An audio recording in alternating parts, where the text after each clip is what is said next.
Thank you for listening to this podcast from TRE, Talk Radio Europe, your voice in Spain and around the world.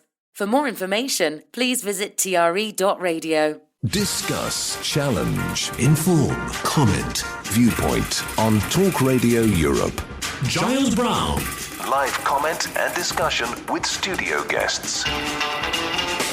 Viewpoint. It is Tuesday, the 7th of April. Welcome to Viewpoint, Talk Radio Europe's current affairs programme, phone-in show with a panel of invited guests where we discuss the issues of the day. If you want to get involved with this morning's Viewpoint, then these are the numbers that you can contact with us. If you've got something national, international, it can even be local you want to talk, get off your chest. These are the numbers. Please call 952 78 4000. Email studio@tre.radio. Send us a WhatsApp on +34 645 99 67 95. Message us on Facebook, Talk Radio Europe Official, or tweet us at TRE Talk Radio. Looking obviously at the ongoing situation in the Middle East and Iran, and we may look at other things. We might even look at Kanye West, the situation with him wanting to come into the UK. He's headlining a major festival, saying that he wants to meet with members of the UK's Jewish community. Should we let artists who have said controversial points of view, should they be let into the country, or should artists be allowed to express themselves? If you're an artist yourself who wants to express themselves, then please let me know. But let's look at the front pages first. We saw the whole of the moon as the Sun's headline on the achievement of the Artemis 2 mission, a reference to the hit song by the Waterboys.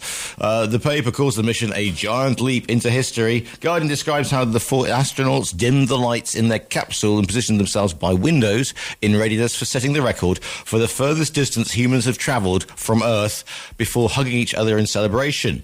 According to the Financial Times, US President Donald Trump has talked up progress during indirect talks with Iran, whilst doubling down on his threat to hit power plants and bridges. Daily Telegraph says negotiators, amongst them Vice President J.D. Vance, are making a final push for peace. The Guardian's headline quotes Trump, who said Iran could be taken in one night. The paper reports that the UK will not allow the US President access to British bases to attack Iranian infrastructure.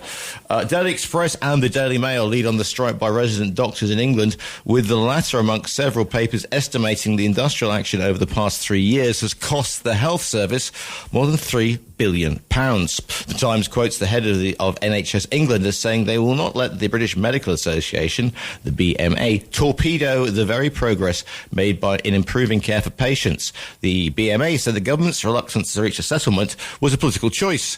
Daily Mail says King's College London has been accused of dumbing down by changing how it assesses students. The paper says traditional exams have been scrapped to be more inclusive.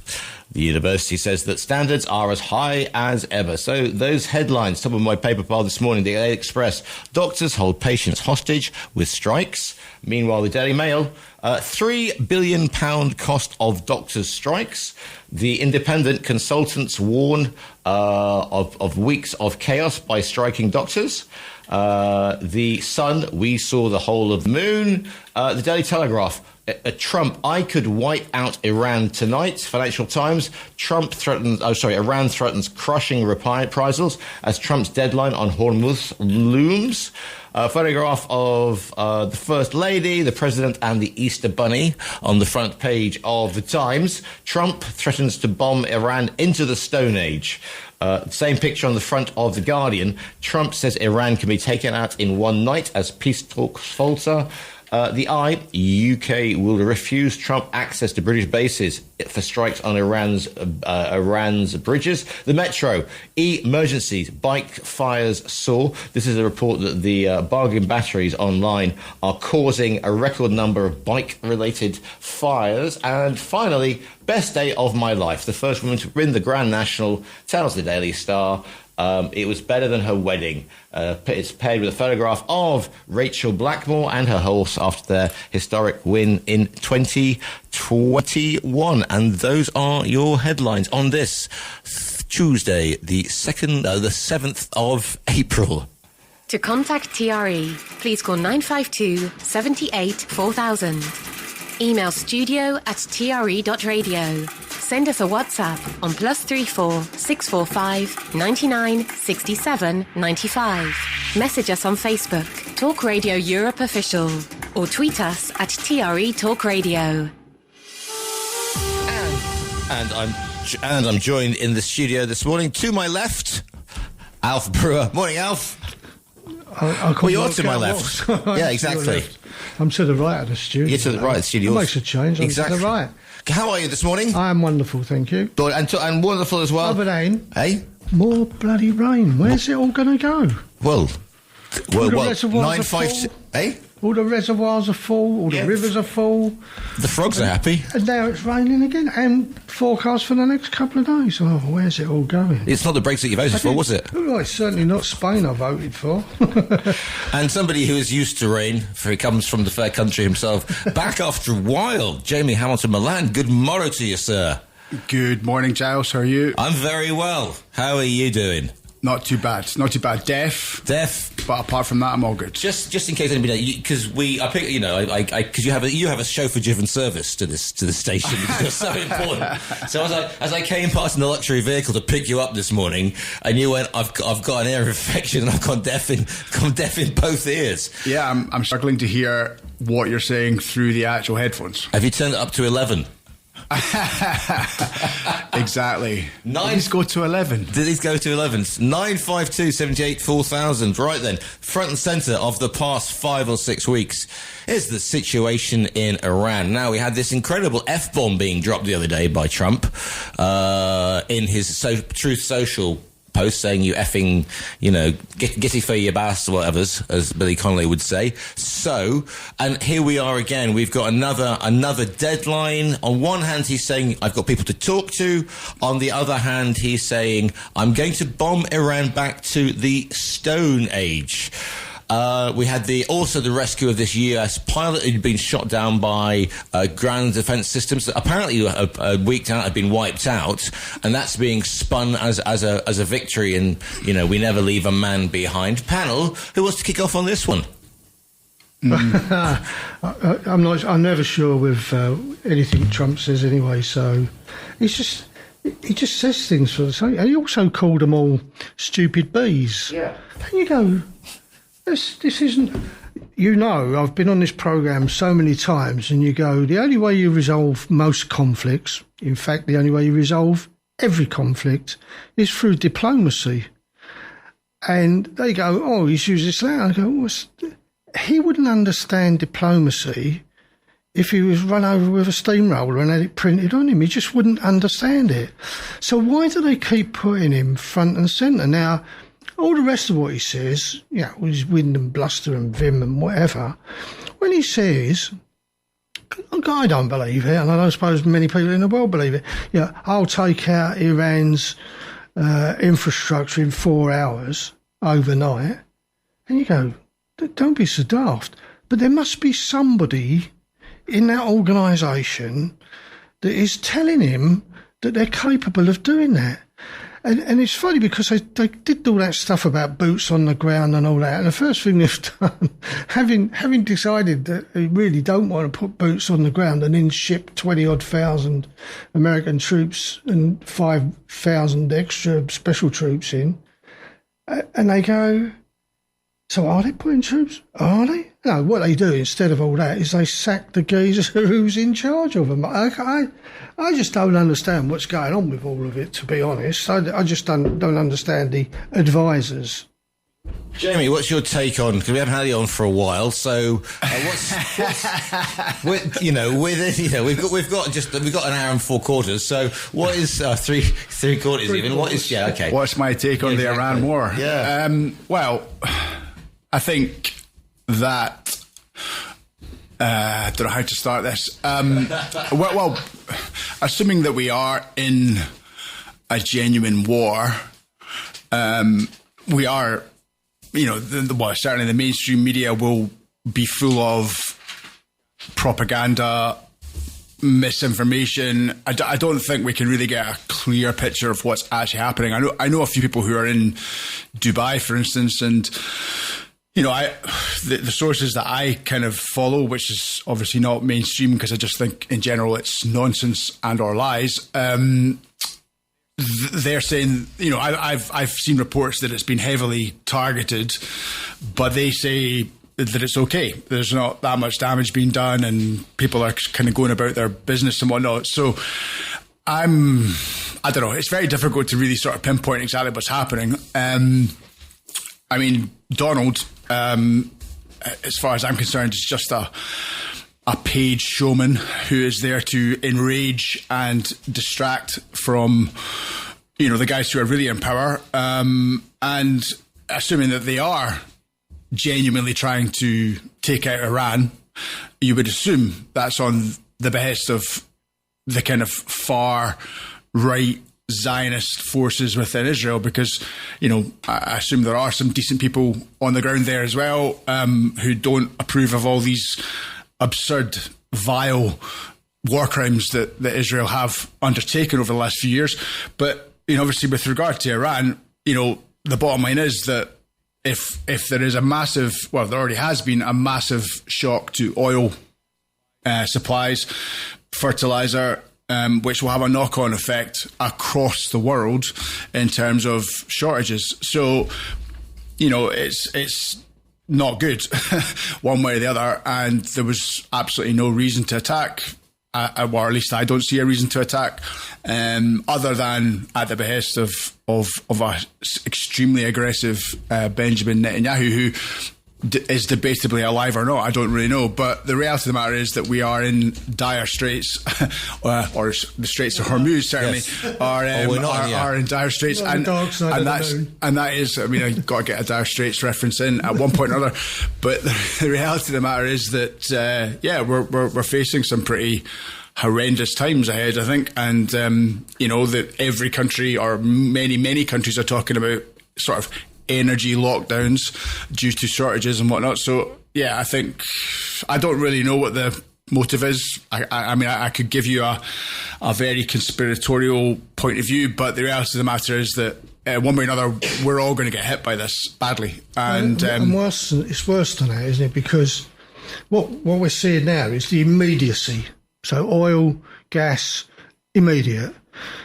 Then comes along, we get I forget what percentage, but a massive percentage of fertiliser. Well, fertiliser's massive, yeah. Yeah, fertiliser, massive. And you go, but people in the world won't really see or feel that for, another 6, 7, 8, 9 months until the crops are affected.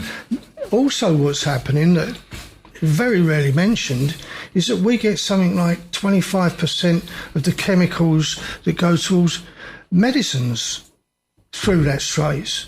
And you go, wow, this is unbelievable. So as soon as somebody says, I want a flu jab, well, sorry, we can't give it to you because it's stuck on a ship. Well, I think I would say that's a great thing, flu vaccine. Right, here we go. To the lines we go. Morning, calling live on TRE. What's your name? Good to have you back, Jamie. What's your name? Where are you calling from? What's your viewpoint, please? Good morning, gentlemen. It's Jason. How are we doing? Are you all right? Very good, thank you, Jason. So how's yourself? I'm okay. I'm all right. I'm in a good place at the moment. I'd like to discuss this totally contrived, invented, unnecessary, hostile act against Iran. On one side, you've got a falling star, fading superpower, trying to compensate by, because the dollar's 35 trillion in debt. It's a Ponzi scheme that will collapse eventually. So trying to assert its presence in the world through power bases, if you like, regime change. And on the other hand, you've got the most abhorrent Zionist element. You've got to distinguish between Zionists and good, decent Jews. This Zionist, cruel force in Israel that at every opportunity seems to oppress, seems to do cruel acts, which can do what it wants because it's not Russia. So you've got one rule, because they're on our team, if you like, they can do what they want. But people are starting to realise the hypocrisy of that. And what I would like to say is that it really saddens my heart because, again, innocent people are suffering. We're suffering at the petrol pumps. For what? for what? For man's blind indifference to fellow man? We're going to the moon, aren't we? We've been to the moon. From space, the Earth is this wonderful, fragile diamond in an abyss of nothing. And we're reminded how fragile it is. It's exactly because it's so fragile that it's infinitely precious. So it would be better to remind ourselves that there are no borders from space. We're one humanity. And the blind indifference towards one another is only matched but by that towards the planet and creatures on the planet. And we really need to really think about what we're doing. That's my point. Jason, as always, thank you very much for your call in there. Thank you, call in. Any thoughts on, Jason, in a week that we are blasting off further than we have ever been into space, there was a famous picture on the Earthscape. What are you grinning at, Mel? What? Did you not like Sorry. that? That was my theatrical training coming in. We were blasting into space. Are you talking about the mission to the moon, yeah? Or we're not going to the moon. We can't land on the moon now. No, we could in the 60s.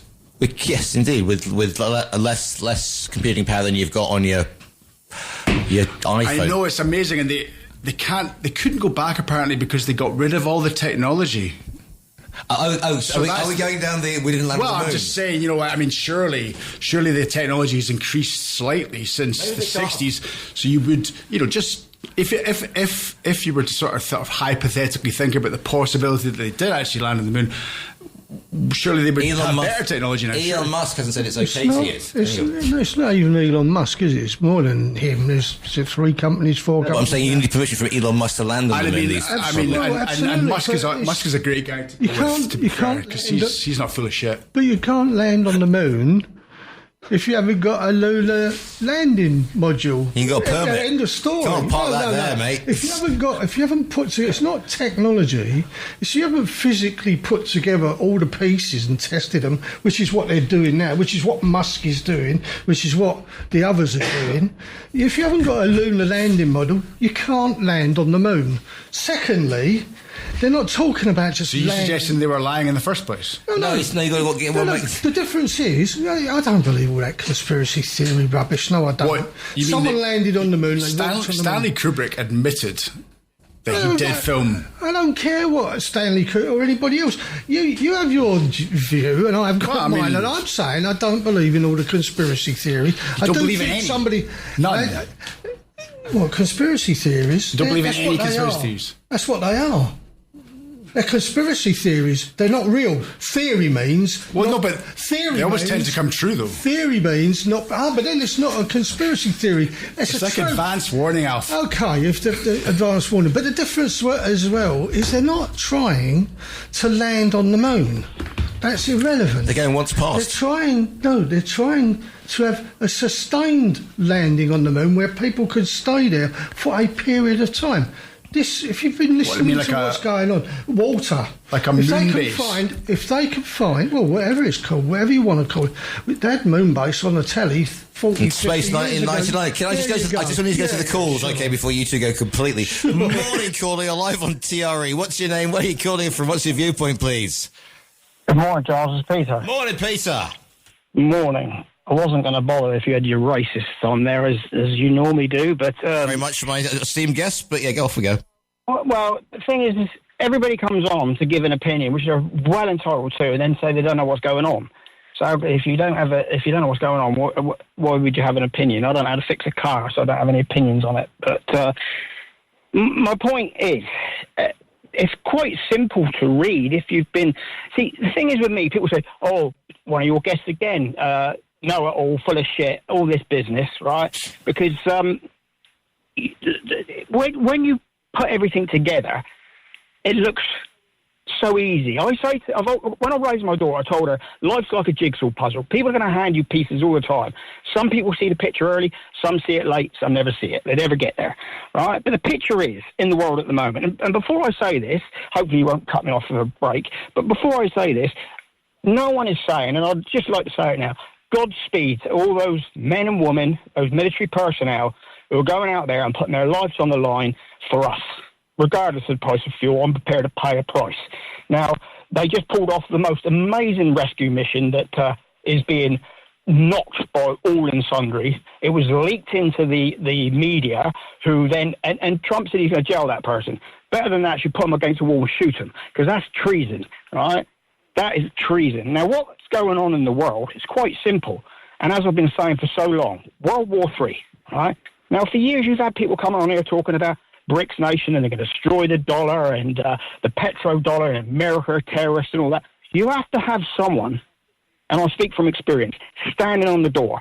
When you take abuse from people, when they're drunk, when they don't know what they're talking about, they're the first ones to come to you when the shit hits the fan.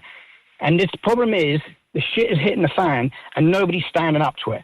I don't know why the UK seem to think, when they're not part of Europe, that they have to get involved in the Ukraine-Russia war, yet they won't get involved in this war, yet they're openly saying that it's a problem with the fuel, with everything, and it's going to cause trouble down the line. Now, let's just sum this up. I spoke about the international trade routes coming down from Russia, coming from China, the Silk Road. Right now, why do you think that Iran had a ballistic missile program? Where did they get the money from, and how did they develop it? China. How did they get their nuclear program, and how did they get the money for it, and how do they move on and get the technology from it? China. Where do they get their real-time satellite imagery stuff to use against the United States of America and anyone else they perceive as an enemy? China. Who are they selling black oil, sanctioned oil, internationally sanctioned oil? Who are they selling it to? China. All right. Why? Because China want America and the West in a perpetual war in the Middle East. Remember, this all started when Iran attacked Israel because they were about to sign the Abraham Accord, right? The Abraham Accord has not been signed, but if it had been signed, Saudi Arabia would accept Israel as a state. And the reason they were not quite over the line, because they also wanted Palestine accepted. Now, the Abraham Accord could be signed, but they don't want it signed. The Chinese don't want it signed.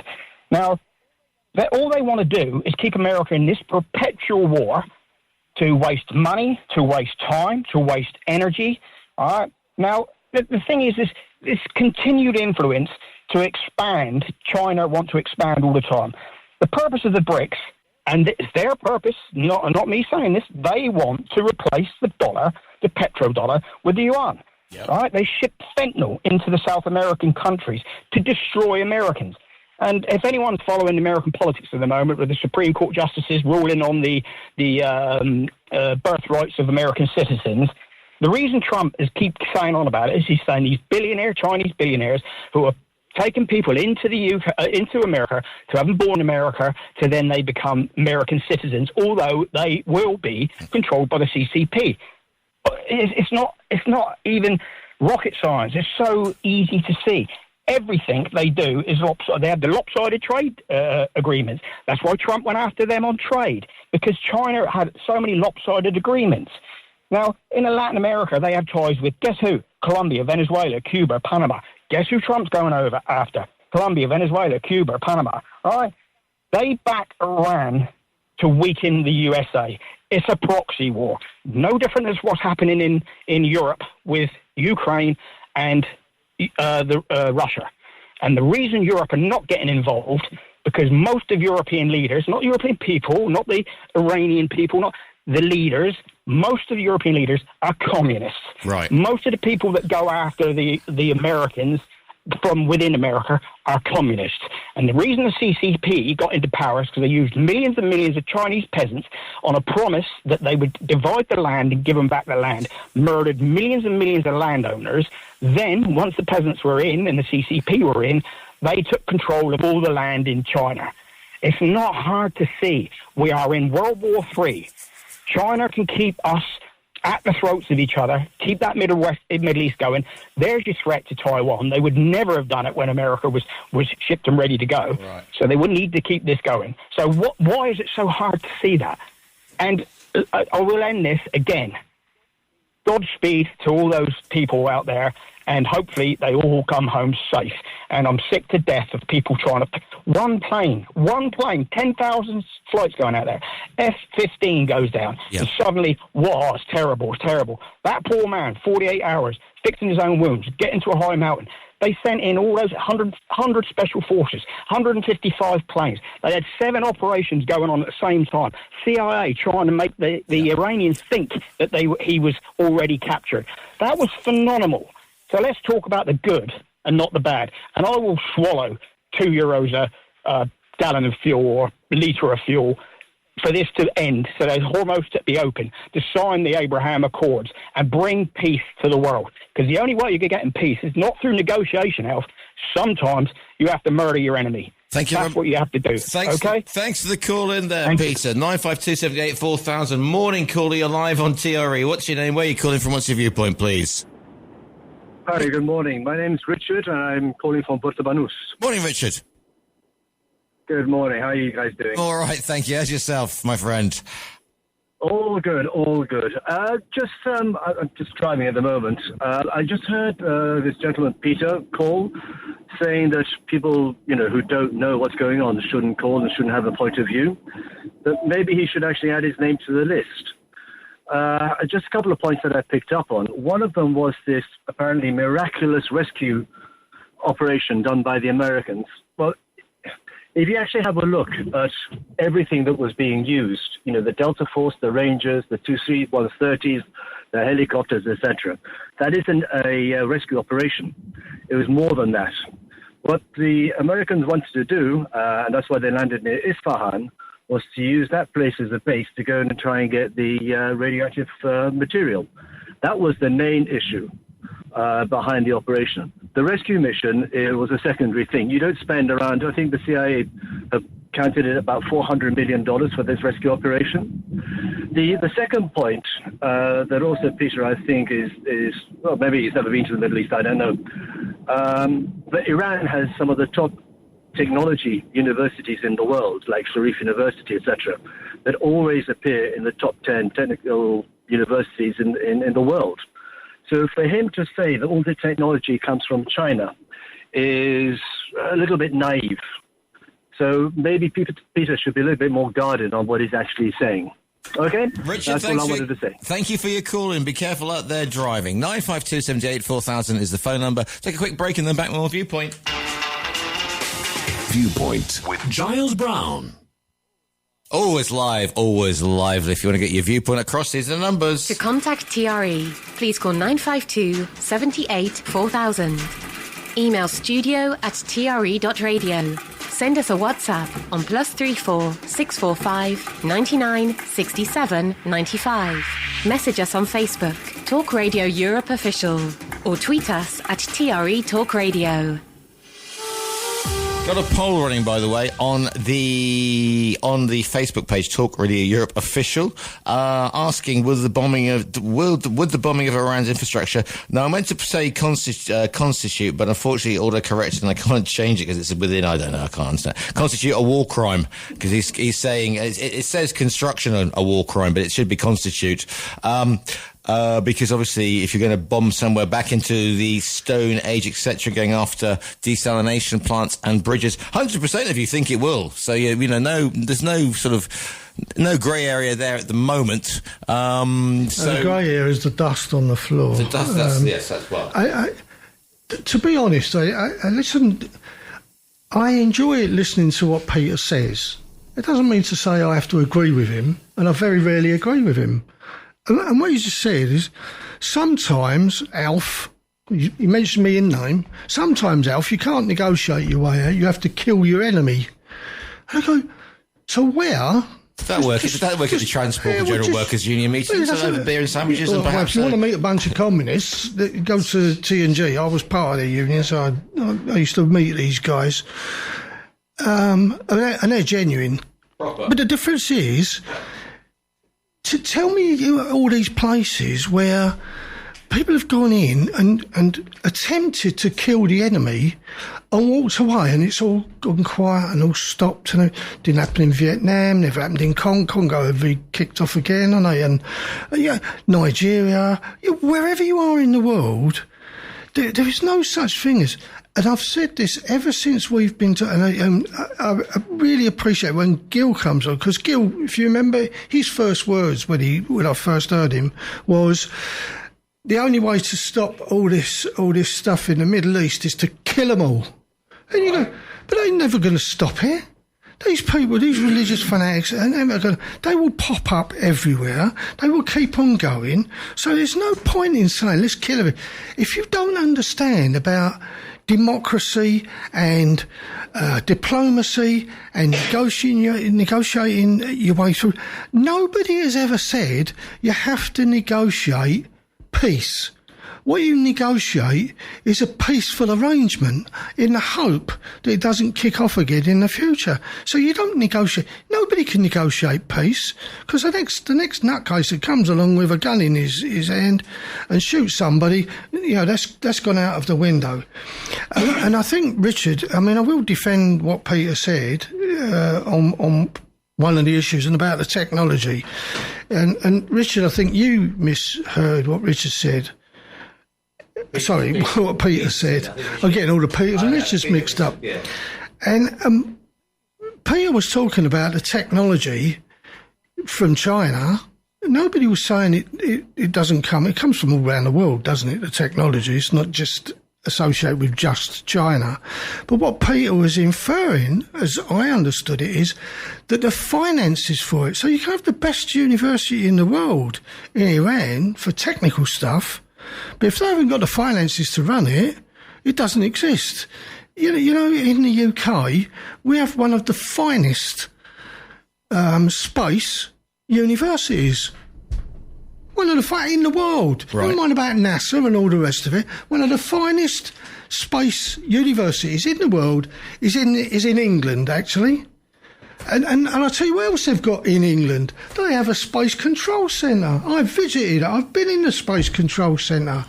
In the UK. Mission control, I can see Mission it now. control, I can yes. see it now. It's a mini mission control. It's in Stevenage. It's in a company called Matra Marconi, Right. which used to be British Aerospace, sold off to the French. Matra Marconi was the Italian bit of it, and it's all there in Stevenage. I've been there. I've got photographs of it.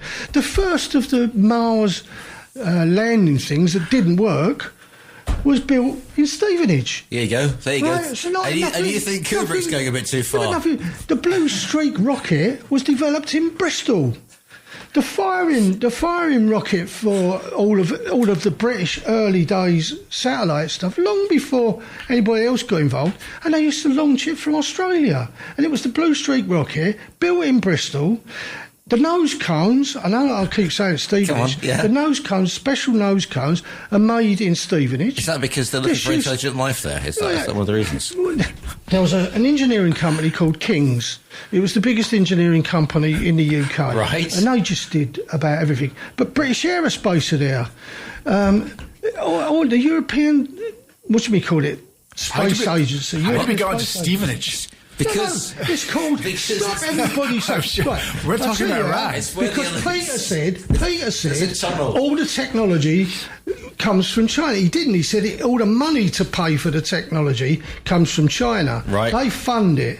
And then So Peter was trying to defend the best university in the world is in Iran. Right. And you just one of the top 10. And I go, but that's because we ignore what goes on in the rest of the world. Britain used to be the leaders in the European space stuff. The stuff that they've got on the rocket that's just gone. Yep. One part of it was built by the European Space Agency, most of which was built in the UK. Right. Why do we run everything down as if it doesn't matter and it doesn't care? And yet what we end up doing is, well, they're only doing it because of this, that and the other. People can work together, and if you work together and you train together and you do things together, eventually you have a better understanding on the planet, and hopefully you can get it to a point where, well, people who hate each other still live together in the same part of the planet, and they have done for centuries. They hate each other, but they survive with each other because there's an understanding. Don't start on us because we'll start on you. So they don't start on each other. That doesn't mean peace. It just means an understanding. To the lines we go before Jamie comes back. Morning, calling live on TRE. What's your name? Where are you calling from? What's your viewpoint, please? Hi, Giles. It's me again. Hello again. I've got an opposite view. I believe killing's wrong. I believe nuclear weapons shouldn't exist. War, killing people, maybe Second World War was justified, but in general not. So are we saying then, let's get this clear. So if you're Russia, China, the West, you can have a nuclear weapon, but if you're Iran, you can't. Of course, we don't want them to have one, but the point is, what we've got is one part of a species elevating itself above others, separating itself, dictating, policing, and this is not correct. And Stephen Ritson always alludes to discrimination and intolerance. This is the problem on a fundamental level. Far-right growing, extremist groups growing. In humanity, there's a sickness, and it's the inability for people to respect other people and humanity. And this is the problem. So we've got a hypocrisy. Thank you, Jason, for that point. There you go. We've got hypocrisy. Another phones are going busy this morning. Morning, caller, you're live on TRE. What's your name? Where are you calling from? What's your viewpoint, please? Hi, it's Richard again from Portobello News. Yeah, Richard, morning. Just to correct one thing that Alf was saying. Peter actually did say that the finances were coming from China as well as the technology and everything else. If you've actually been to Sharif University, you'd actually see that the funding comes from Iran itself. Iran is a wealthy country, irrespective of the sanctions, etc. They have enough money to run the programs, and by necessity, they've had to run a lot of the programs themselves. So, sorry, Alf, but I think you're a little bit wrong on that comment. Anyway, that's me. Cheers. Have a good program. I'm away. Thank you, Richard. Thank you for the call in. 952-784,000. Jamie, you're looking at me with that strange look, but not just yeah. I mean, forgive me. But the conversation has grown arms and legs, yes. and somehow we're talking about Stevenage. Don't belittle the UK. Exactly. No. Look, Lewis Hamilton. Can we stop talking about Stevenage? No, let's talk about Milton Keynes. I think let's not do that. Let's not get that for Milton Keynes. Let's talk about the university, Letchworth, which does space. Alf. Unbelievable. All right, Alf. Don't knock what we've got. Knocking the sprites. Jamie. No, all I was going to say was, I mean, obviously, it's an extremely complex situation, and, I have a particular perspective, I guess, that's evolved over the last few years, but essentially, I don't know, I mean, like, the idea that somehow it's you could argue that it is kind of China or BRICS versus the West. You could argue that for sure, and the ramifications of that are immense. And China is dependent because I believe they don't produce oil at all. No, they import 100% of their oil. I don't know if that's correct or not, but they certainly are fairly dependent on what comes out of the Straits of Hormuz. However, the fundamental point for me is that for whatever reason these wars are taking place, for whatever reason we are in Ukraine, for whatever reason we're in Iran, ultimately there's going to be a knock-on effect globally that will have enormous ramifications for feeding ourselves, farming, being able to get around and, put petrol or whatever in your car or your moped. I think Richard, our friend and former host of Viewpoint, is in Thailand at the moment and saying like they're completely scuppered. They're not getting oil or petrol, and therefore they cannot deliver anything. So everything's kind of breaking down, and that's happening on a global basis.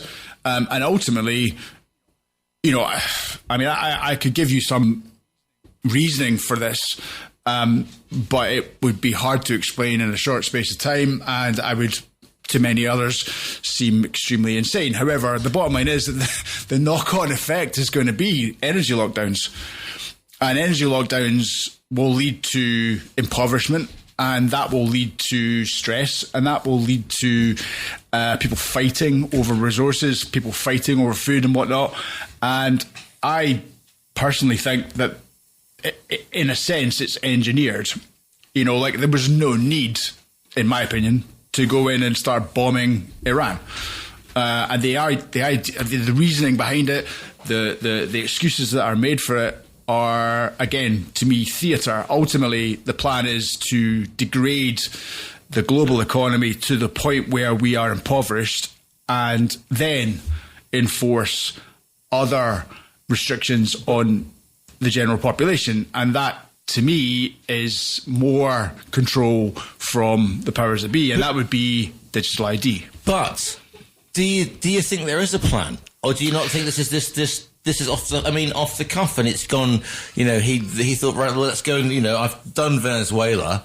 I've got the biggest. Biggest, baddest military in the world. Now let me go where no president has boldly gone before. All the others couldn't do it. I can do it. But Giles, your premise is based on the fact that you actually believe that Donald Trump has any power, and he's not just a complete buffoon there to attract the media, to enrage people who have got Trump derangement syndrome, to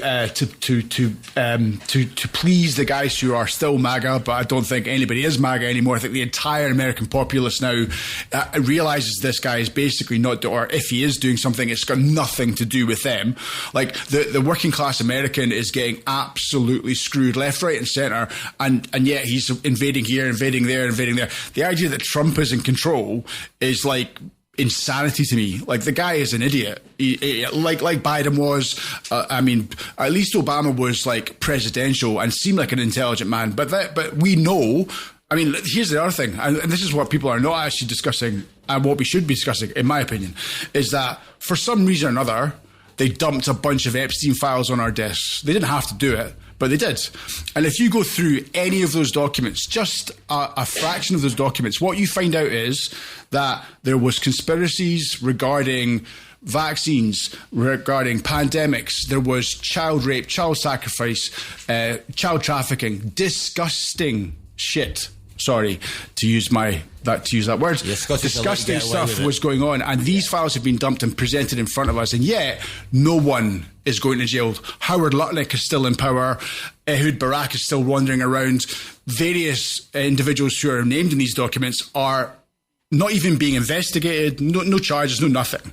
But these are the guys, as far as I'm concerned, who are in control. Like, forget about governments. Forget about there's a class of people above and beyond that we can't vote in, we can't vote out. And that's why they will never be dealt with, because they're in charge. People who are in charge don't challenge themselves. And I agree with you. There you go. There's a group of people. But Trump has a plan. Of course he has a plan. Does he? Trump has a plan? Yeah, of course Trump has a plan. Nobody believes it. The man's deranged. Hang on. Well, that's your version of the world. It's not mine. And none of these people ever get into these positions by being idiots. Right? You may disagree with them. But you may disagree with them. You may disagree with them. And you may violently disagree with them. Doesn't mean to say they're stupid. Because stupid people don't even aspire to that level. So there is a level of intelligence. I'm saying Trump's got a plan. The difficulty that Trump's got is he's got no way of implementing his plan unless the Musks or what's his name, the geezer who's putting all the rockets into space, or the other fake space thing. All of them. No, they're not. No, it's not. That's not. Whoa, that's not a conspiracy theory. That happens. It is. No, it isn't. It happens every single day. What's the conspiracy theories? They're all brought together by the Illuminati. That's the conspiracy. As a member. Before we go down that, can I just hit an ad break? Because I've got to get a 2-minute ad break out of the way. All right, because you said the Illuminati, and that's my red flag. Hang on a second. Viewpoint with Giles Brown. Always live. I just want to apologise to the good people of Stevenage, by the way, if you are listening in. We didn't get up this morning and think, right, we're going to talk about Iraq and also Iran and also Stevenage is going to get collateral damage. You know, we went to rescue the American pilot, but we took out Stevenage just because it was there. You know, otherwise the Americans could just like get on the air, you know, get on one of the A roads and trundle off from Greenham Common and just wipe out Stevenage. Enough done. Right. Trump said this was the first biggest thing that they'd ever done. Going in and rescuing two fighter pilots. One got away first, yeah. Well, whatever. We went in and rescued, or we went in and got whatever, two fighter pilots. It's historic. You sound like a teenager. We went and got whatever. Yeah, but it's historic. And you go, no, it ain't. They did the same in Bosnia. They did the same in Korea. They did the same in Japan. They did the same in China. They've been rescuing fighter pilots for years. Yeah. I mean, the thing is, if we just kind of keep it, if we keep the discussion to just, not the ramifications, but just the actual apparent warfare that's going on in Iran, from what I understand, America has lost unfeasible amounts of planes, whatever. They're just not having any impact whatsoever. The idea that they can bomb them back to the Stone Age or that they've got a chance of invading what was the original plan, Rick? Regime change. So the Ayatollah gets killed, apparently replaced by his brother, his son. The idea that, from what I understand, if they wanted to genuinely take control of Iran, they would need somewhere in the region of 500,000 troops. US soldiers are smoking pot and just trying to dodge the draft in some way. I'm not saying they're all smoking pot. I'm saying that there's massive dissension, from what I understand, amongst American troops who just say, we're not going into another war. We've got no interest in going back into the Middle East for a war that seems to be for the benefit of a project that has got nothing to do with the American working class people. No, it's to do with the Greater Israel Project, which is to extend into Syria, parts of Lebanon, I think Iraq. It's they've got it on their little lapels. The IDF boys walk around with it on their lapels, and that's the plan as far as I'm concerned. Iraq isn't the issue, is it? The issue for the American public we're never going to do Afghanistan again. Well, yeah. That's what Iran is. To get Iran, you've got to do Afghanistan. And they're never going to do that again. We're going to go and bomb Iraq. Same thing, isn't it? LBQ rate, obviously. But it's this is an easy thing that we can walk in, we can roll over everybody, and we did have regime change. They did change the regime, and now the people of Iraq have got a regime that they hate just as much as they hated Saddam Hussein. It's just because nothing ever changes in the Middle East unless you give every tribal group their own. I keep on saying this: the biggest group of people in the Middle East are the Kurds, and they've never had a land. They spread across 5, 6 of the countries, and they're huge. Doesn't matter whenever you talk about Lebanon, Kurds come into it. Talk about Syria, the Kurds come into it. Talk about Turkey, the Kurds are in it. Talk about Iran, the Kurds are in it. Who are the people they think they're going to go in and have regime change in Iran? Oh, the Kurds. Iraq, the Kurds. And yet that's where we forget. Jason's right. Some British, French, German, Spanish, no doubt a few others, sat down one day, got a map of Africa and drew lines on it and said, this is how the countries are going to look. Yeah. And that was it. Yeah. And the Kurds is the biggest, and the reason why they weren't given a land is because they were a nomadic tribe. Yeah. How can you give a nomadic tribe somewhere to live permanently? But the thing about, come on. But I don't know what the relevance of the Kurds are in this situation, because ultimately they've got no power. They've just got no ability to do anything. There was that thing, they've ordered 50 Toyota pickups and they're coming over. Yeah, well, exactly. They're not going to take. Yeah, they're not going to take control of Iran. You want ISIS sorted out in Syria? Call the Kurds. It's like you want the issue of Turkey border stuff sorted out? Call the Kurds. The Kurds come in, they police the border of Turkey and Syria and Lebanon and Iran. Yeah, people should stop making this. Has been there for years. And the difficulty we have is that we don't understand. We are not Middle Eastern people. Richard comes on, he has a connection to the Middle East. I appreciate what he says, but he's got no more understanding of how to sort out this. And I kept on saying this. You haven't seen his library. I've seen his library. Trust me on this one. I still put it to everybody, the same thing. It's all well and good talking about what's happening now in Iran. Let's assume there will come a stop to it. What happens after that? What happens after they have sorted Gaza out? Because it won't go on forever. I tell you what won't happen is that all the people, all the religious groups that are in it, they ain't going to go away. Even the Israeli population are now complaining that we put all this money, they put all their money into this bombardment of Gaza, and they're still there. The people are still there. The religious people are still. They're never going to change it. So why don't we try a different solution? Why don't we have, areas where you can live in harmony, not in peace? And on that one, the bongos are starting. We're going to the end of the first half of this morning's Viewpoint. We're going to be back after the national and international news for the second half.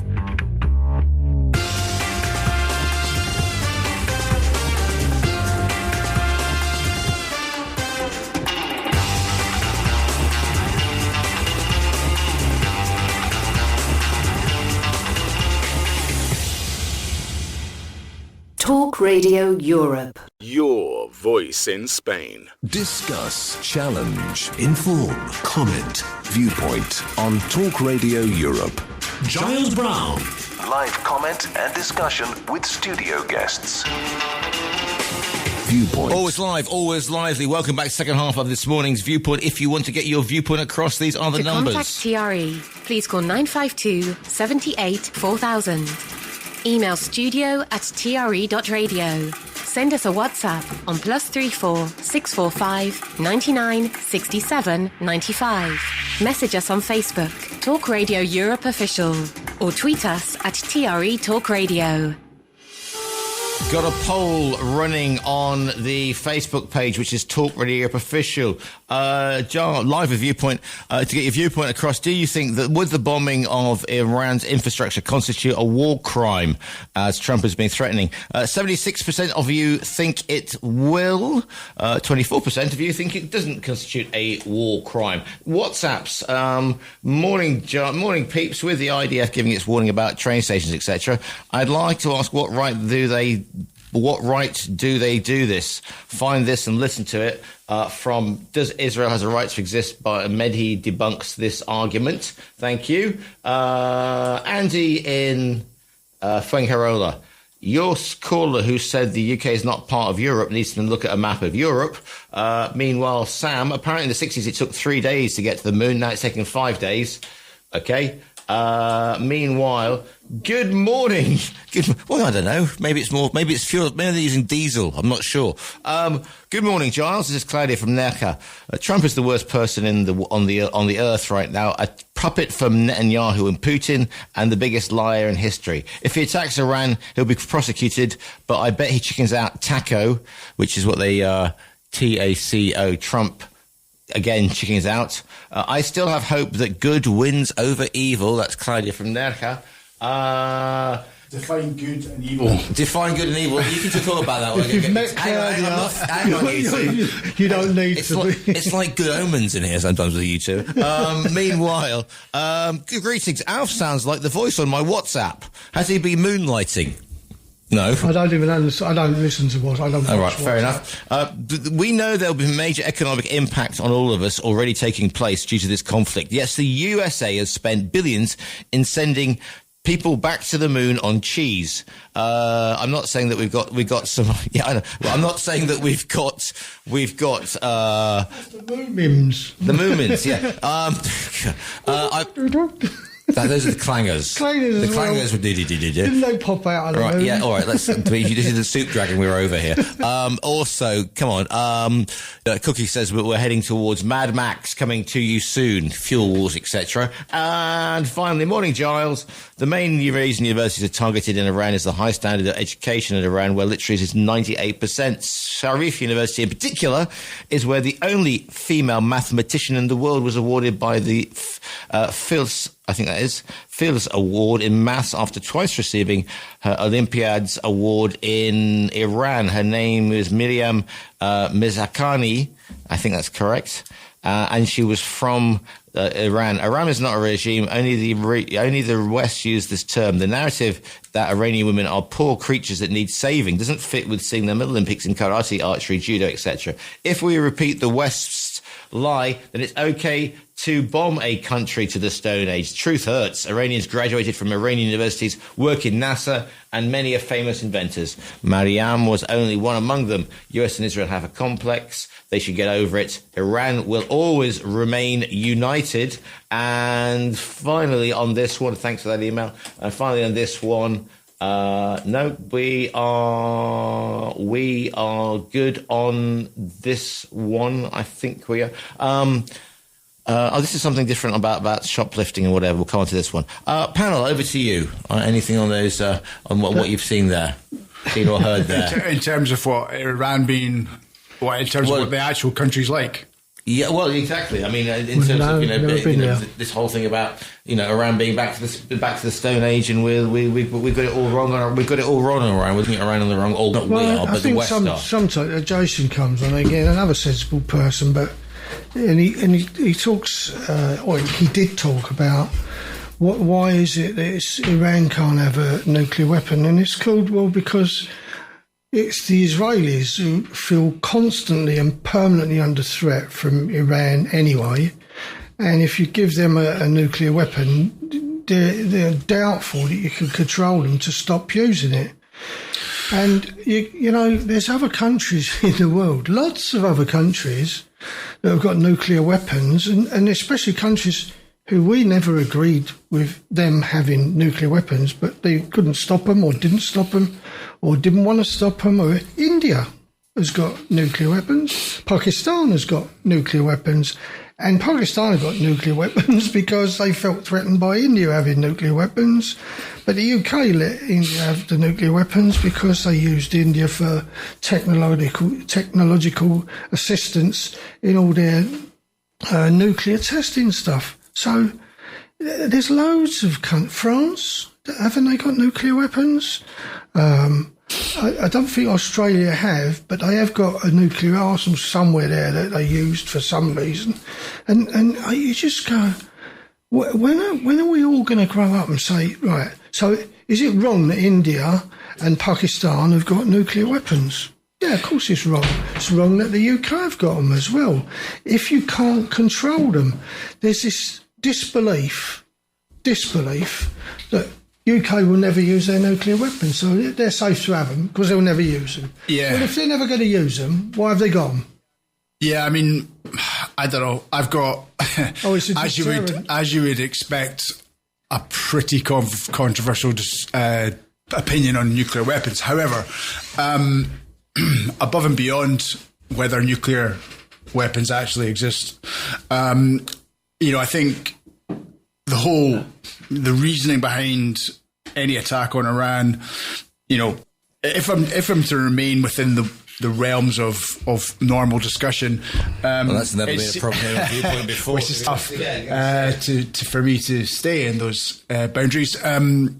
You've got to look at the impact of Israel. Ultimately, Israel has been the driver for, I would say, pretty much everything that's happened in the Middle East. And they have a plan to expand this illegal, arguably, state across that whole region and become a power broker and an extremely important part of any world trade, whatever. So that's, for me, Israel is the real issue. They have been the driver for much of what's happened in the Middle East, and they continue to be so. And what I find interesting is that, amongst the Israeli population, there's seemingly a civil war breaking out between, I think it's the Talmudic section and the Torah section. So they are fighting amongst themselves. They do not want to, or the Torah guys do not want to be in this war. They want out. They want to go back to some kind of, normality. And ultimately, it seems like Israel is getting hammered by the Iranians. There is no way, as far as I can see, that America could affect a regime change. And it seems like, to me anyway, that this is going to have an enormous knock-on effect to the general world economy, to production, fuel, food, fertilizer, pharmaceuticals, happy days. But bottom line is that we're all going to be impacted by this, and the impetus has come from Israel, as far as I'm concerned. So the lines we go. Morning, caller, live on TRE. What's your name? Where are you calling from? What's your viewpoint, please? Yeah, it's last from me. All right, very rarely. I mean, just quickly. Yeah. Okay, so just because Israel feels threatened, it doesn't give anybody the goddamn given right to do this. I mean, where's the hostility come from? This is the weapons of mass destruction again, all over again, isn't it, that we had when we went to Iraq? You know, it's just creating a pretense to go to war and harm people, and it's wrong. I'll call it what it is. So you've got a population in Israel that are good, majority good, honest, God-fearing Jews, okay? You've got a Zionist leadership, right. And let's say what it is, they're bloody cruel. Because they have, not just here, they've got this expansionist supported policy by America, and they get away with things that nobody else can do. It's cruel. Got another caller on the line, Jason, but thank you for that. Morning, caller, on live on TRE. What's your name? Where are you calling from? What's your viewpoint, please? Giles, Peter again. Yes, Peter. Sorry to lose Jason for me. He's making a good point. Good point there. Similar to what I was going to say. Jamie, if you think the drivers of this are Israel, who would you... Because there's such a thing as the Muslim dilemma, if you follow biblical stuff and religion. And there's a dilemma here. So neither of them, as far as you seem to see, can live side by side. And that seems to be the... So who are you choosing to go? Who kills who? Because there's no middle ground. No, I mean, there's... If Israel are driving it, should we get rid of Israel and end the war? Yeah. I would say yes, but you know, if we go back to the formation of Israel, etc. You know, it was an ethno-expansionist illegal state set up by the Balfour Agreement back in 1917, roughly there, and backed up by British and American imperial power. So, you know, it's far. I mean, look. I have no issue with Judaism. I have issue with Zionism. Zionism is not a good force in the world, and ultimately, you know, it seems to me that the creation of that state and the then offshoots of all the various expansionist and ethnic cleansing that's going on in that regime, you know, that biblical and holy part of the world has caused enormous amounts of problems. If it didn't exist, we would be in a better place, I think. Second part of the question then. We've eradicated Israel. Iran still exists under the current regime. Right. With the backing of China. Now, we have Shia Muslims and we have Sunni Muslims. The Shia cannot get on with the Sunni. Yeah. Saudi and co, most of the Sunni seem to not side with the West, but are comfortable living side by side with the West. So what do you think Iran now does? They've got rid of Israel. Peter, one thing I would say is it isn't going to happen. That this is me just formulating a theory in my head. There's just no way it would happen. But on top of that, look, if you look at how many countries Iran has invaded, I think it's a grand total of 0 in comparison to America and the UK at hundreds of countries. They didn't invade Israel then? Who? Iran? Yeah. When have they invaded Israel?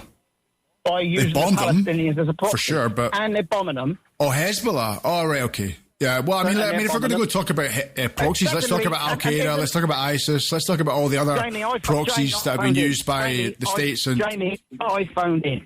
I asked you a question, you've answered the question. I'll answer the question is when you say that the Americans are spending billions and billions of dollars on this technology and weaponry, and it all seems to be a waste of money. I don't know if Giles saw my text. Simplify, if you speak Latin, Spanish, it's the motto of the American Marine. Yeah, always faithful, always loyal. Yeah, well, I know that. Yeah. That's why they don't leave anybody behind. Right, okay. That's why you can't become American by getting a certificate. Right. Because you have to have it embedded into your culture, same as any other country on this planet. But your answer to the reason that America, you answered your own conspiracy theory. If you think that America is spending billions and billions and billions, and the rest of the world in Ukraine and against Russia on weaponry and technology, that all has to be replaced. And Alf just told us where all that technology comes from, and we all know all around the world. So there's your industrial military complex. But we live in a real world, and for the nuclear thing, it's supposedly a deterrent. When it first came along, there's only a handful of countries that have nuclear weapons. When it first came along, we believed it was good. Now it's not good. But you can argue it's good or bad. But you can't have it with someone who's threatened to blow up the world. Now, most people on a general consensus now believe cars are bad for the planet. Right. We can't take them away. They can't. We have to live with them now. We have to live with nuclear technology. Yeah. And maybe somewhere down the line, nuclear technology will be saving this planet because we'll all be on nuclear energy. Peter, got some more calls coming in, but thank you for your calls in there. Morning, caller, you're live on TRE. What's your name? Where are you calling from? What's your viewpoint, please? Hi, Giles. It's Richard from Portabanus again. Richard, I'm sorry to call you, but this Peter guy, I just happened to put the phone on again. This guy who was telling everyone that, they should only have a point of view when they know what they're talking about. He has just said that the Shias don't get on with the Sunnis. Well, unfortunately, it's the other way around. If he had a knowledge of Islam, etc., he'd... Richard, we've lost you there. Okay, we've lost you there. Some technology. Let's take a quick break and then back with more Viewpoint. Viewpoint with Giles Brown. Back to the lines we go. Morning, caller. You're live on TRE. What's your name? Where are you calling from? What's your viewpoint, please? Hello, caller. Hello, caller. Have you got me now? No? Okay, we seem to have had a problem with the caller. Yes, indeed. 952 78 4000 is the phone number. studio@tre.radio is the email. You can WhatsApp me on +34 645 99 67 95. Looking at this poll I'm running on the Facebook page, Talk Radio Official, would the bombing of Iran's infrastructure constitute a war crime? 77% of you think it would do. 23% of you think that it would not. It's an almost unanswerable question, though, because... Why? Well, 77%, 100%. It depends. It depends where you base your thinking about what is a war crime. Civilian infrastructure, isn't it? No, it's not. It's not. There are some agreed things, though. No, it's not. It's not about civilian If it was, why haven't anything been done about Russia and Ukraine? But they are what about Afghanistan, when they were bombing crap out of all of the villages? What about Vietnam, where they carpet bombed villages? Are you suggesting? What about Afghanistan? Well, you can go all around the world, and everybody says, "Oh, you committed a war crime," and who are the ones who they catch? The easy ones. What's the geezer from Bosnia? When else? Serbia.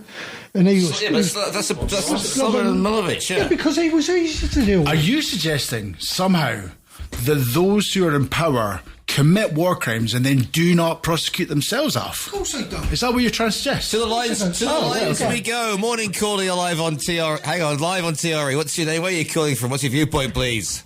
Hi, this is Richard from Portabanus again. Sorry, it got cut off when I called. I just wanted to make just a comment on that Peter chap. Unfortunately, whenever I put the radio on, he's on. And just to correct him a little bit, the issue in Islam is not Shia against Sunni, it's Sunni against Shia. The Sunnis are much more orthodox and much more conservative than the Shias. And if you want a case in point, the number of Shias that live in Iran are very well treated. There's no persecution. They're not treated as second-class citizens or anything of the like, especially in areas like Uzbekistan, etc. Whereas if you go to, Saudi Arabia, and you go to Eastern Province in areas like Qatif, where there are Shia groups, about 10 to 11% are Shia in Saudi Arabia, most of them in Eastern Province around Qatif. They are totally and utterly persecuted and treated as second-class citizens. So this Peter chap, as I said, he should be a little bit careful when he says that people shouldn't call when they don't know what they're talking about. Right.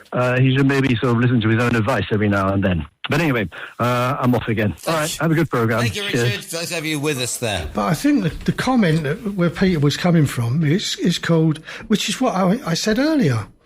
You resolve one bit, and it creates a different bit that you have to resolve, which then creates another bit that you have to resolve. It's a constant moving of things. Now that the Americans are gone, I don't like your hat, boom, etc. Oh yeah, MAGA. Well, sort of some new one for MAGA. I'm saying that once they've repelled, once you've repelled the Americans, and then you have infighting. We saw this in Afghanistan. But you listen. Russia. ended up as a democracy. And we all laugh at it because it's about as democratic as, well, I don't know where, Cuba. It's just... I will get on my soapbox and start singing Internationale at this point. Yeah, but you have... We, as a collective, have got to understand where you've got these differences. Let's stick with tribal differences. No matter which tribe it is, you learn to do things in harmony. So, when Britain was going to join the EEC, there was a huge amount of stuff about what we could and couldn't do and where we could. Even now, the suggestion may be that the UK goes back into the EEC. And you go, that's never going to happen. Back in time for a start. The EU, you mean, not the EEC. I mean, with their own flares. Back into the single market. It's never going to happen. Right. But there's always been these differences. You're going to tell me that all the Brits love the French, and all the French love the Germans, and all the Germans love the, whoever they are, and all the. I was with our neighbours who are from Sweden, and I was talking about the Scandis. There's lots of Scandis over here buying property. It's a collective title for what I thought was Scandinavia, and he said, "Yeah, but it don't include Finland." Well, they're not Scandinavian. Oh no, because they're not in Scandinavian. You go, get out. For us, they're all part of that lump that's not Russia. And next week in geography with Alf. Well, yeah, but you just go, come on. London's not part of Russia. Can't pick holes in all that stuff. Right, so we end up... So why is it all the people that emigrate to Spain from the UK, why are we called different things? We're Brits. That's it. We're Brits. No, we're Brits. But Jamie's sitting next to me. Sorry, you lost me there. Jamie's face. All the people from the UK who emigrate to Spain do not call themselves... Some of them call themselves expat Brits. Oh, here we go. They never go... I have never, ever called myself an expat Brit. No, you're Scots. Exactly. Okay. That was worth the look. Never lump myself in with the filthy English. And there's a Welsh community, and it goes around. Well, that's the start and the top end of tribalism. But what's this got to do with Iran? Because we still live in harmony in the UK, even though the Scots and the English don't get on so well. Yeah, I mean, we live with them. Northern Ireland, they're all right. Northern Ireland with Southern Ireland. I mean, I married one of them. But Northern Ireland didn't get on with Southern Ireland. Now they got divorced, obviously. Harmony. It's just we have to understand how to live together in harmony, not in peace, in harmony. Don't do things to upset somebody else. Hopefully, our next caller will bring peace and harmony to the programme. Morning, caller, live on TRE. What's your name? Where are you calling from? What's your viewpoint, please? Yes, good morning, Giles. How are you, all right? To the programme, Bumpy. Just come us the hour, come us the man. Yes, go on. How are you, sir? Ignorance is bliss. Right. And what a load of... You'll have to excuse my industrial language, but what a load of crap. What a lot of crap is being spoken. First of all, part of Finland is considered part of Scandinavia. Which and part? I suggest that some... off the top of my head, I couldn't tell you. Right. But I'll suggest that someone speaks to Finnish people. Part of Finland is considered part of Scandinavia. And someone made a comment just a minute ago about warfare, etc., infrastructure. Yep. Again, what a load of rubbish. If I can just go back to my speciality, because as I say, not only am I good looking, but I know my stuff about the First and Second World War and a few other bits. But with regards to infrastructure and war crimes, justice, what's that old cliche? You know it better than me, Giles. Justice is only sorted by the winners. Which is the what Second World War. Yeah. This is, as I say, this is people, they are, and again, you'll have to excuse me, these are people that's talking that's totally ignorant, and I suggest they go back in history and read up on their history. There were so many injustices in the Second World War, particularly against the Germans. There was between 2 to 4 million Germans that died at the end of the Second World War, and no one ever talks about the American, literally, I choose my words very, very carefully. Please do. Because seeing people, and if you let me finish, I might get my point across. No one ever talks about literally the concentration camps where Germans were dying in. The Americans controlled them at the end of the Second World War. But there was between 2 to 4 million ethnic Germans that were thrown back into Germany at the end of the Second World War, which never been there and hadn't been for generations. But all this rubbish about infrastructure, people need to grow up, because that sort of chivalry died a long time ago. And as I say, it's only the winners that talk about justice after warfare.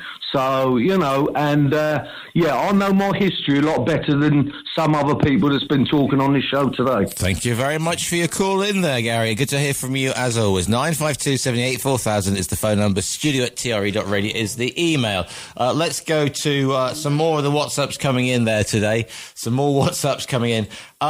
Southampton don't get on with Portsmouth, but Portsmouth get on with Southampton. United City or Liverpool United. How ridiculous Sunny don't get on with Sheer, but not the other way around. Heat level on 6 and climbing. Great heat level on climbing past 7 at the moment on the show. Thank you very much for that. To the studio@tre.radio, coming in there. If you wish to get a email shot off to me, 25 minutes left of this morning's show. Doesn't time fly when you're having fun? Meanwhile, the poll, which at the moment reads the following: do we think that the bombing or the threatened bombing of Iran's infrastructure back to the Stone Age, etc., constitutes a war crime? 75% of you think it does. 25% of you think that it does not. Panel.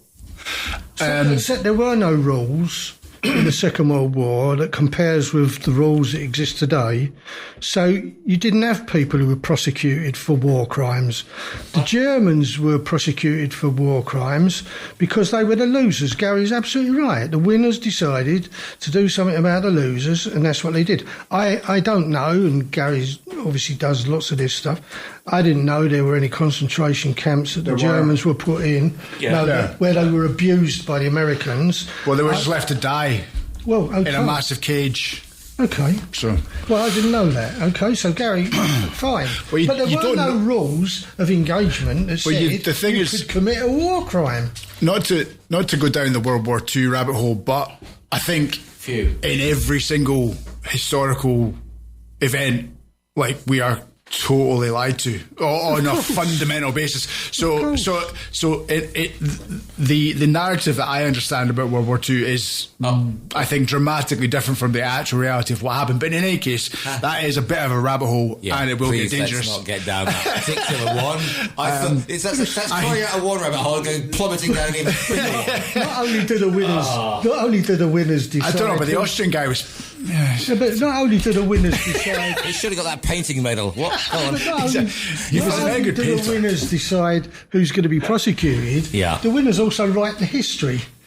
Well, this is it. And ultimately, again, going back to how we understand World War II, it's massively manipulated, in my opinion. But, right, thank you. But having said all that, if we're going back to where we were at, which I think you were talking about tribalism, look, ultimately, whatever's happening in the Middle East right now, or for whatever reason it's happening in the Middle East right now, and at whose behest, my concern, as always, is that the knock-on effect, whether we believe that this is a war for some justifiable reason, whether we believe it's the fault of the Iranians or the fault of the Israelis or the fault of the Americans, ultimately, the knock-on effect is going to be absolutely destructive and cataclysmic for everyone on planet Earth, and it will result in, whether it's based on an actual need or it's just an engineered sort of process,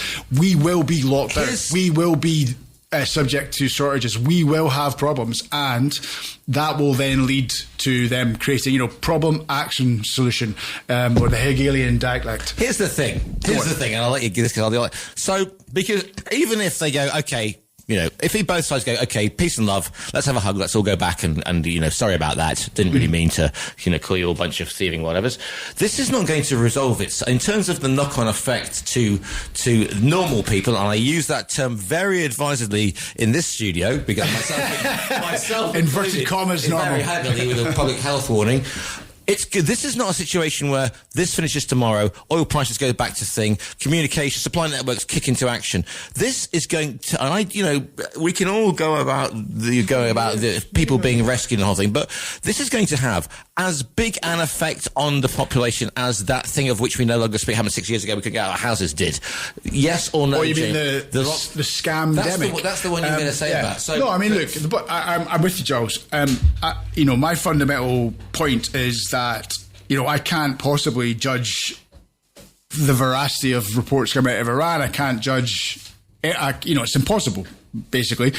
However, all I do see is that one way or another, whether it's engineered, whether it's reality, whether it's not, we are going to be locked down. We are going to be put into a position where we have to control, restrict, change our habits and lifestyle, because either there is no fuel's expensive, there's no food's expensive, there's shortages of some sort. There's already shortages in Australia, there's already shortages in various parts of the world, Pakistan, and that is just the start. The reality of the matter is that it's going to impact wherever we live, and that will then create a problem that has to be solved. And my problem is what the solution is. Now, here's the other thing then. So after going through that thing of which we no longer speak, it happened 6 years ago, the thing is, if they start to do like they are doing in places in like they're considering Pakistan, Bangladesh, where they're having huge problems, and saying you can only go food shopping on this day, you can only take your car out on this day. If it's got an odd number, you can take it out. If it's got an even number, you can't.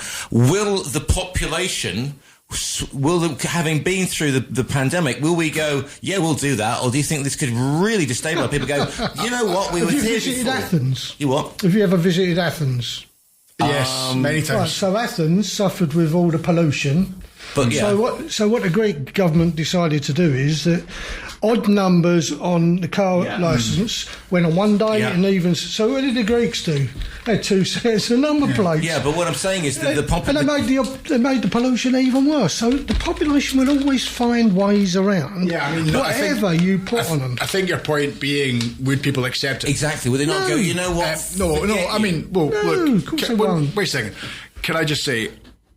Look, I have a particular point of view as to why COVID happened, what it was, what the plan, what I have a particular point of view.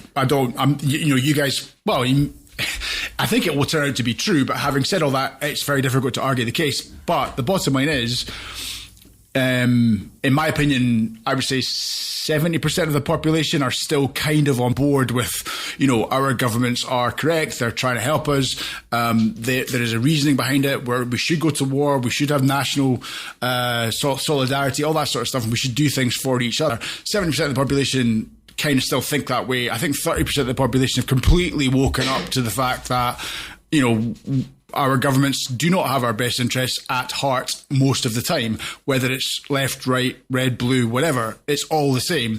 So in my opinion, if they do start to lock down, there'll be resistance. But my problem is not so much lockdowns, it's more the fact that if there is genuine food shortages, if there is genuine fuel shortages, if there is genuine hikes in cost of living, there's going to be riots, there's going to be violence. There's going to be real problems. I mean, if there's no food in Bangladesh or whatever else in the world, or can you imagine if there's no food in Mercadona for 2 days, or the power goes off for 2 days here? People are going to riot. It's going to be chaos. And that's what I see coming down the pipe, and that's the problem. I mean, people wouldn't riot because we saw how heavy-handed the crackdown was. If you stepped outside to get, you're walking too slowly from your bank, and the localities came and battened you. Yeah, but having said all that, when they, I mean, I don't know how many tickets or were alleged, but none of them were enforced, and everyone knows that, or anyone who's awake knows that they could not enforce it. They can't do it.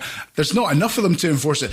Ultimately, if there is genuine shortages, if there's a massive, what's it called again, cyber attack that Klaus talks about, or if there's like a short, the power goes out for 2 days, or if there's no food for 2 days, there will be violence, there will be riots, it will be chaos. That's my worry. Well, there was the power did go off, if you remember. The power did go off for a few days, and in some places a week. Where was that? I don't remember. In Spain. Yeah, but I don't remember. The whole network, the whole electrical network. When was that? I've got a caller in on the line. Just a quick one, because I've got somebody waiting on the line. Yeah, and there wasn't rioting and stuff like that because people just assumed that the government would get them out of it. And eventually the power come back on, people got back on with their normal lives. All they've ever said is, don't ever let that happen again, because there would be problems. To the phones we go. Morning, caller, you're live on TRE. What's your name? Where are you calling from? What's your viewpoint, please? Yeah, Giles, it's Gary here again. Yes, Gary. Yeah, maybe I did use the wrong word, concentration camps. Basically, they were prisoner of war camps that the Germans were just thrown in with very little food, and they just rotted away and just died. So that's my fault for using the word concentration. Let's call them death camps, certainly death camps. Secondly, that outage was just over a year ago, because I was on the phone with Stephen Ritson at the time, and it spread, etc. Yeah. Obviously, it didn't happen for long enough for people riot. And there's that old, again, I'm full of cliches today, there's that old saying, we're only 7 meals away from anarchy.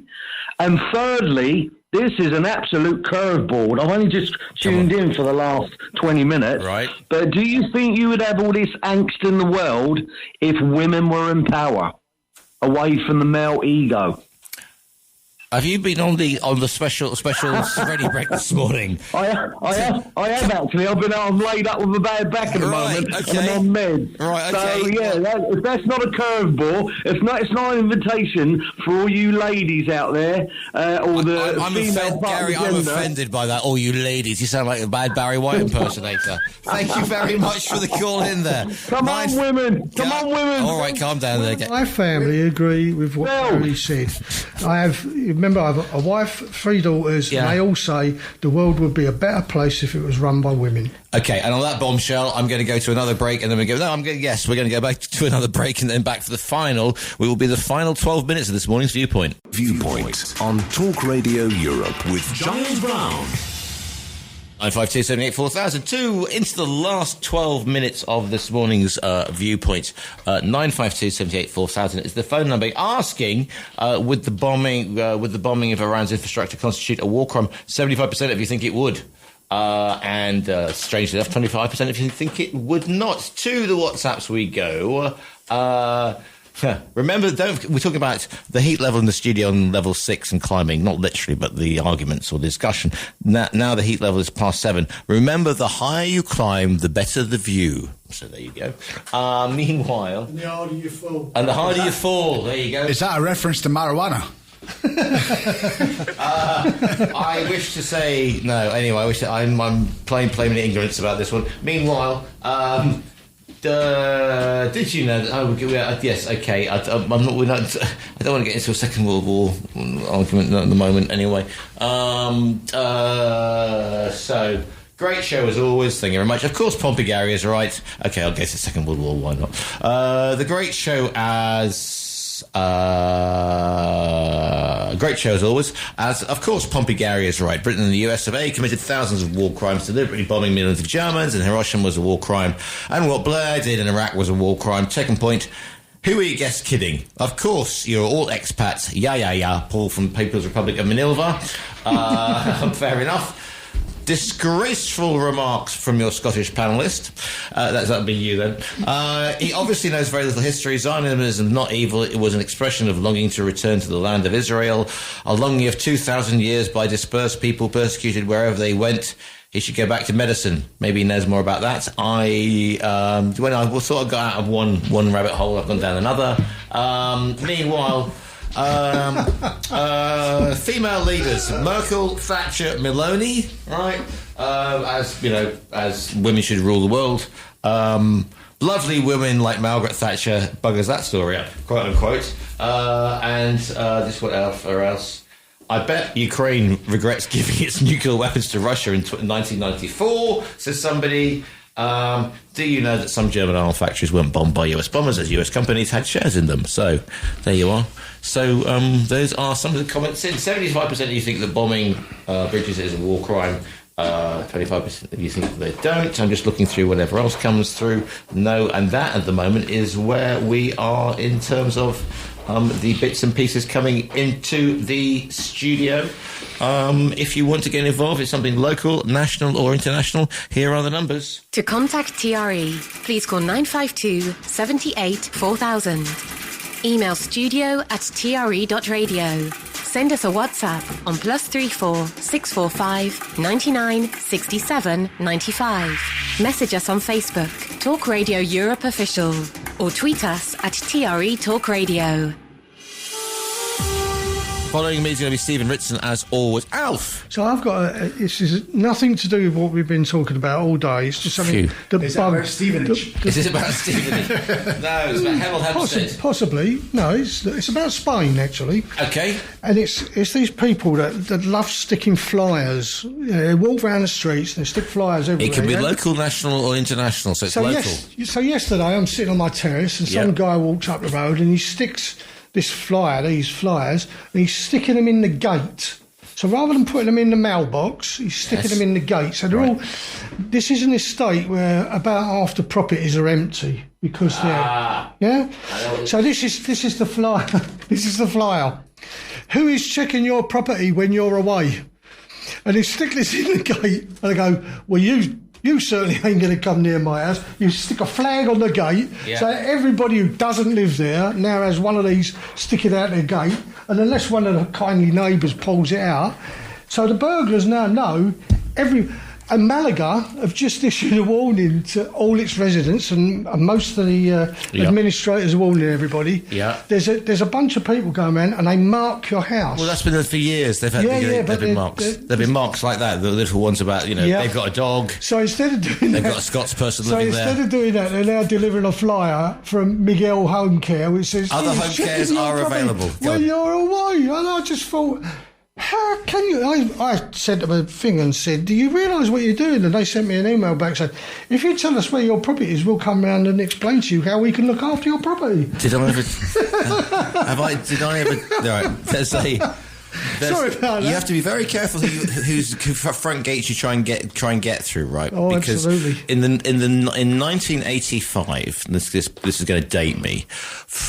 There's a road that goes from the Golden Mile up past Olivia Valles, so it goes past the Sultan's Palace, up to Club Sierra, right? You know that road, right? And there is it was King Fahd. That dates me. It's his palace, right? And what people do, so we always know it because there are like 30 villas within the King Fahd's palace, all right? And what they also King Fahd, because he didn't leave it for Miguel's home service to come by. He had basically a platoon, probably a company of with guns, if you're lucky, and that's putting some right. Who even though nobody was there, they were there 24/7, right? And they used, and there you can still see them there. Those sort of they look like they're classic 80s, some pill boxes, right? Yep. My friend's sister, who was about 12 at the time, because the bus used to stop on the Golden Mile, and she would walk up to her house in Club Sierra, which was about 3 kilometres, 3 miles, right? And during summer, a little girl, this is back in the day, so this is before stranger danger and whatever, and she was walking home, and some personage leapt out of one of the bushes to try and do horrendous things to her, right? And by the grace of God, he didn't know whose palace he was outside, right?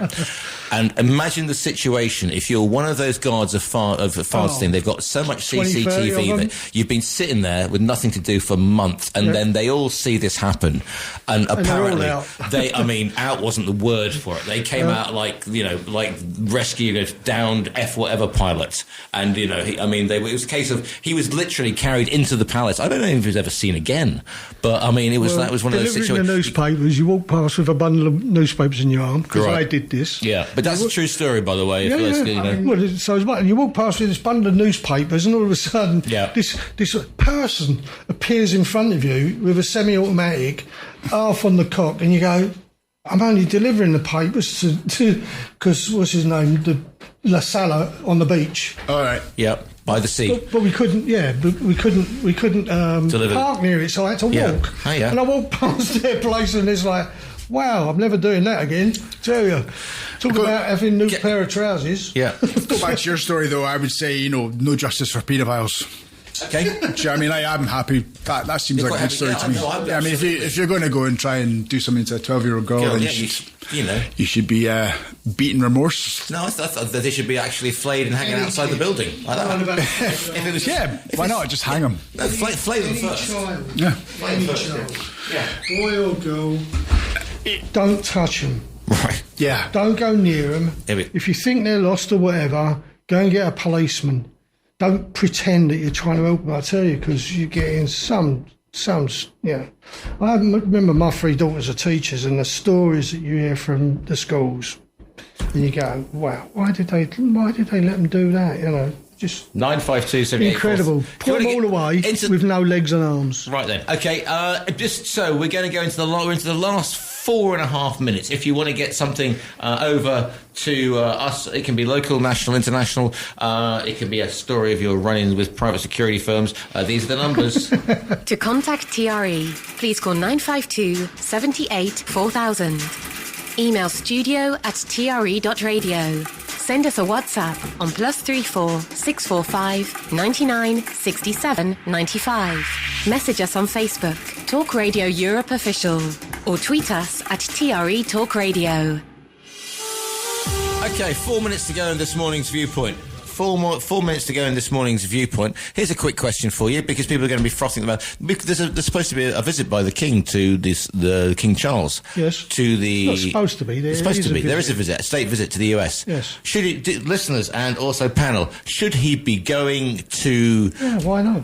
Because of the way that not only has the president insulted the Great Britain, but Hesketh our royalty, saying, where's your big bad Royal Navy? I should our royalty do not get involved in politics in an open way. They might be involved in politics in terms of global warming and stuff like that, but they are not involved directly in any politics. They are neutral to whatever government is in power, whatever organisations are around. They cover the whole of the United Kingdom, not just England. So no, and it's about building a relationship. So, as we've just said, Trump maybe the closeness between the UK and America isn't between Starmer and Trump. The closeness is between the British population. Our two great nations separated, yes. And the American population. Well, yes, Trump says, he's not like Churchill. And you go, well, how would you know Trump? You never met Churchill. You never knew what he was like. You didn't know he was a murderer and a rapist and a whatever else he Meanwhile, was. Meanwhile, to the lines we go. Morning, caller, you're live on TRE. What's your name? Where are you calling from? What's your viewpoint, please? Hi, Charles. It's John in Mihas. John in Mihas.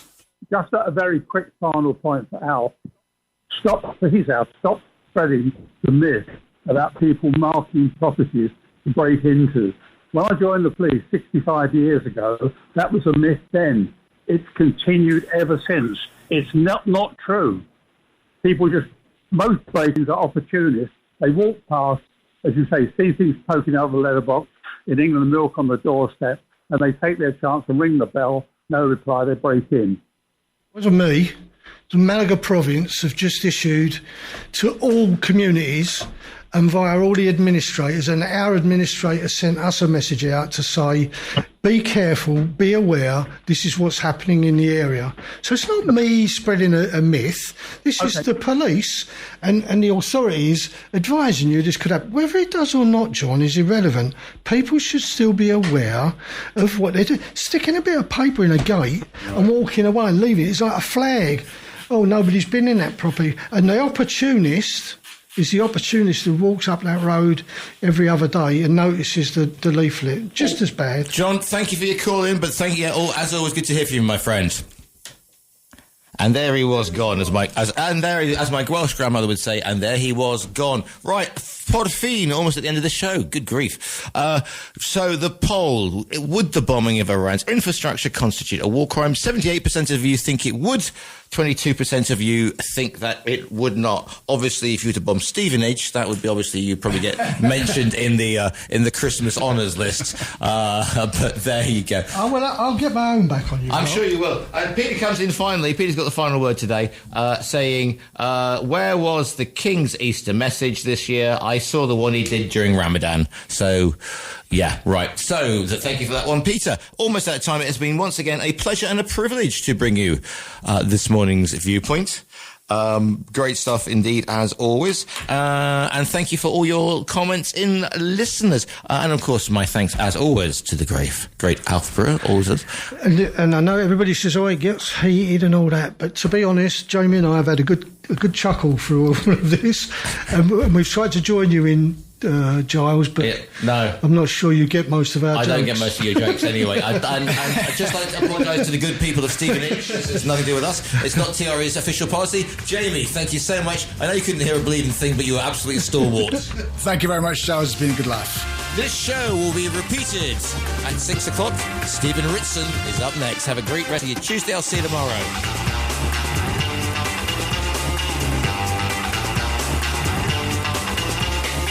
The views expressed on Viewpoint by invited studio guests and callers do not constitute an opinion endorsed in any way by Talk Radio Europe. You've been listening to a TRE production. If you've enjoyed this programme, there'll be another episode waiting for you next week, right here on this platform, where you can also access our extensive back catalogue of shows and interviews. For more information on our live programming, social media channels and apps, and how to contact Talk Radio Europe, please visit tre.radio.